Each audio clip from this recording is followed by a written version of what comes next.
Our question is, in figure, if angle A is congruent to angle B, angle A is congruent to angle B, then prove that line L is parallel to line M. This is our question.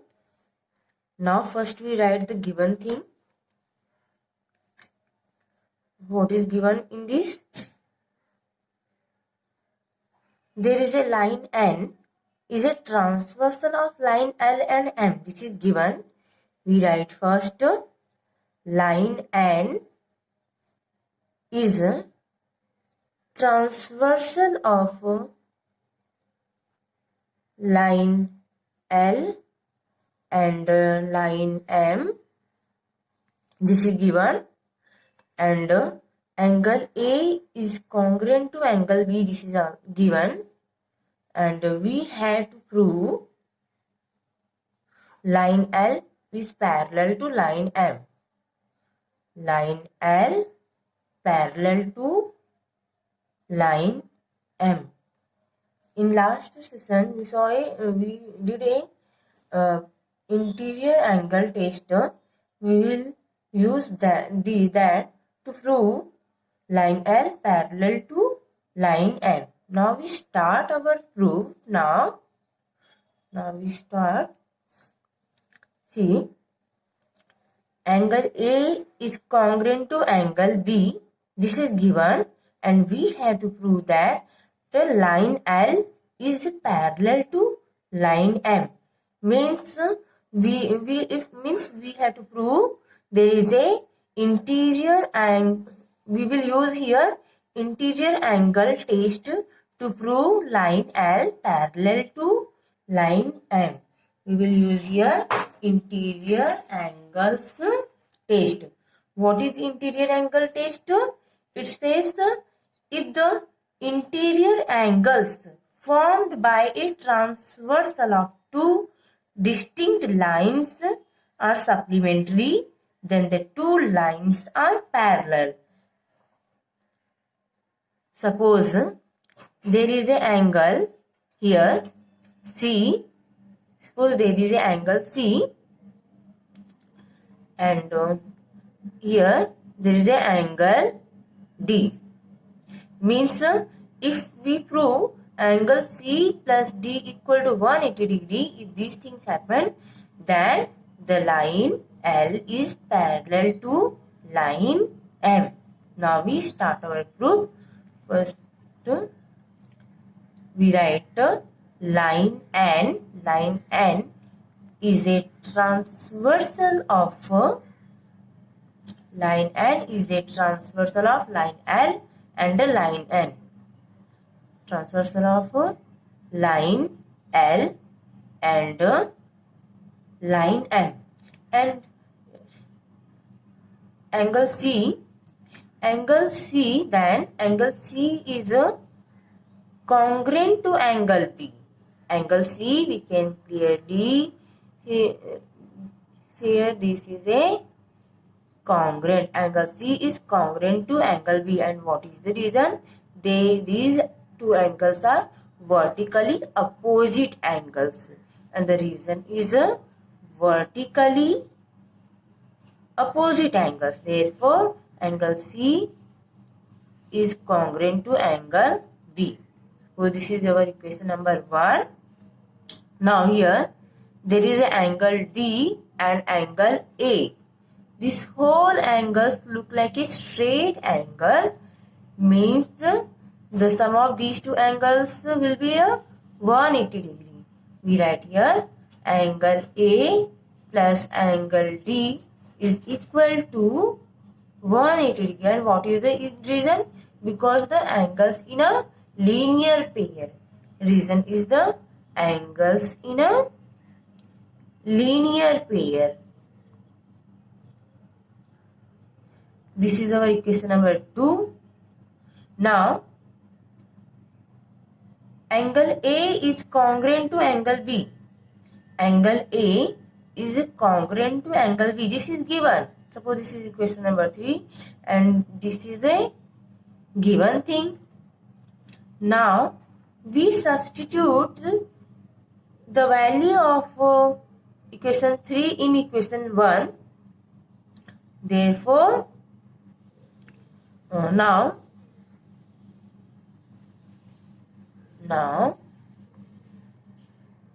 substitute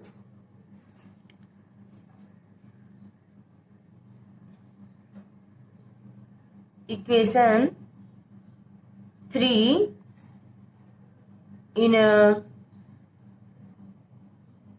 equation 2. We will get, therefore, angle B plus angle D is equal to 180 degree. Angle A become angle B plus angle D is equal to 180 degree. And what is the measurement of angle? We can find out angle B here. Angle B is equal to 180 degree. Sorry, angle D. We will find the measurement of angle D because we have to prove now angle C plus angle D equal to 180 degree. Angle C plus angle D equal to 180 degree. Now the measurement, now angle B is equal to 180 degree minus angle D. This is equation number 4. Now there is in first equation here, we will substitute there this value. Now put the equation number 4 in 1. We will get angle C equal to at the place of angle B, we are substituting here 180 degree minus angle D. 180 degree minus angle D. Now this implies angle C plus angle D equal to 180 degree. By using interior angles test, line L is parallel to line M.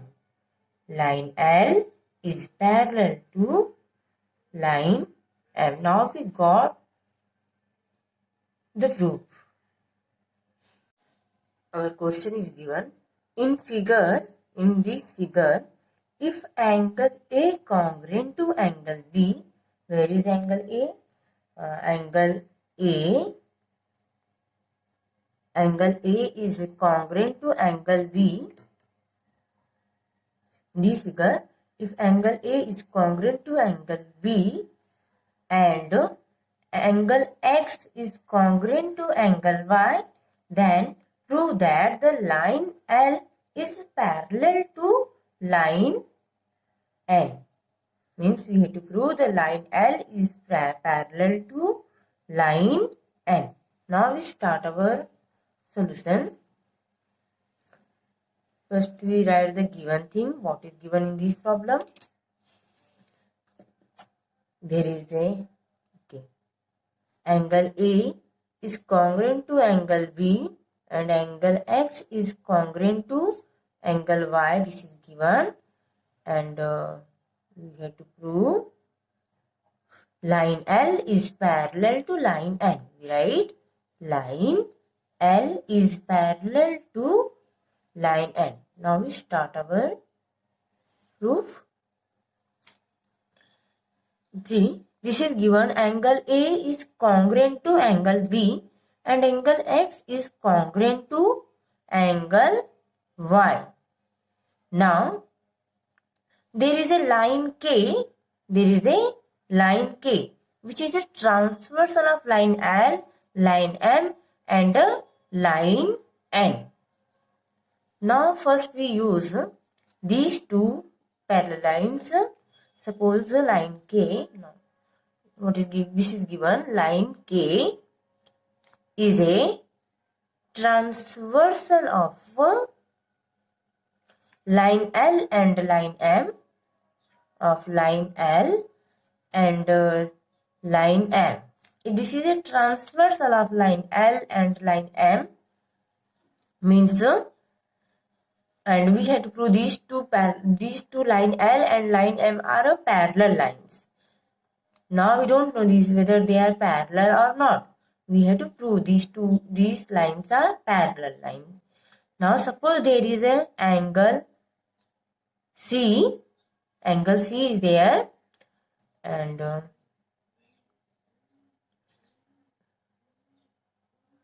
angle A is congruent to angle B. This is given. Now this look like say a straight angle. Now angle B plus angle C equal to 180 degree. Reason is angles in a linear pair. Therefore, angle B equal to 180 degree minus angle B equal to 180 degree minus angle C. Now, and this is given, we have angle A equal to congruent to angle B. This is given. Now we substitute the measurement of angle B in this equation. Suppose this is second equation. Now substitute equation 1 in 2.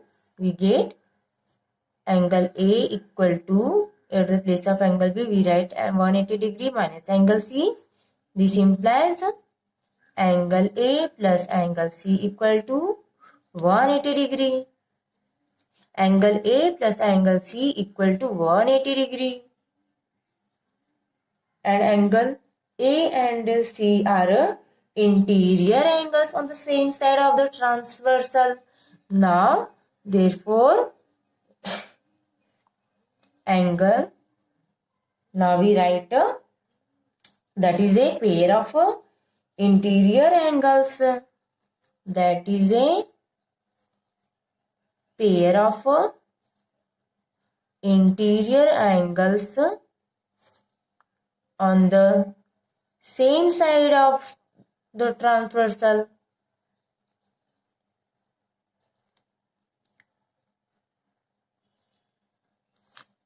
Therefore, line L is parallel to line M. Therefore, line L is parallel to line M. Suppose this is equation number 3. Now, in here, line K is a transversal of line M and N. Now, line K is a transversal of line M and line N. This is our angle X and this is our angle Y. Suppose there is an angle Z. Now it looks like a straight angle. Now angle X plus angle Z equal to 180 degree. This implies angle X equal to 180 degree minus angle Z. And what is given? Angle X is congruent to angle Y. This is given. Angle X is congruent to angle Y. This is given. Now substitute these values. This one. Suppose this is 4 and this is question number 5. Now put equation 4 in 5. What we get? Angle X equal to 180 degree minus angle Z. This implies angle X plus angle Z equal to 180 degree. Now that is a pair of interior angles on the same side of the transversal. Now therefore line M is parallel to line N. Therefore line M is parallel to line N. Suppose this is our equation number 6. Now from equation number 3 and equation number 6, Now from equation number 3 and 6, from this equation and this equation, what we got? There is a line M is common in both. So line L is parallel to line N. Line L is parallel to line N. Now we got our proof. We have proved this